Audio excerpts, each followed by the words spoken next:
पिंपरी शाळेचा विषय पत्र देऊन बरेच दिवस पत्र दिलेलं आहे. जिल्हा परिषदची शाळा आहे आणि त्या जिल्हा परिषद आवारामध्ये 5 शाळा आहेत. बारके बारके लेकरं खेळायचे ग्राउंड आहे. ते जी जिल्हा परिषद जुनी शाळा आहे ते बंद आहे आणि साईडला घरे आहेत बऱ्याच लोकांची. ते घातक झालेले आहेत.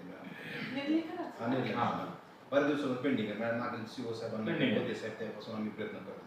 पत्र दिलेले आहे तात्काळ पाडून आमच्या लोकांची हेळसाळ रोखावी एवढं विनंती. हेळसाळ लोकांचे आमचे जे होते सध्या लेकरांचे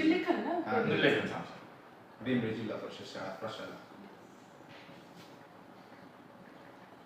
जिल्हा परिषदच्या शाळेतील विद्यार्थ्यांना अद्याप गणवेशाचं वाटप झालेलं नाही. नियमच असा आहे की शाळेच्या पहिल्या दिवशी विद्यार्थ्यांना गणवेश मिळाला पाहिजे, पण हे सगळे नियम या लोकांनी धाब्यावर बसवलेले आहेत.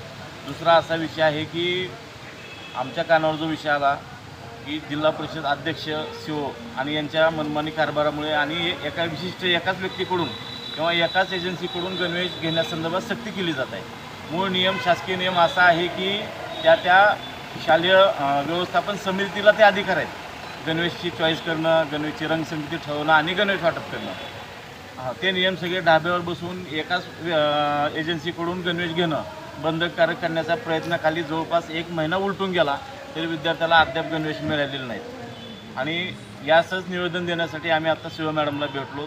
या निवेदनाची जर दखल त्यांनी घेतली नाही तर आम्हाला त्यांनी 7 दिवसाचा टाईम पिरियड दिलेला आहे. याच्याकडे दुर्लक्ष केलं तर विद्यार्थी, पालक आणि काँग्रेसच्या वतीनं आम्ही त्यांच्या दालनामध्ये ठिय्या आंदोलन करून निषेध नोंदवणार आहोत.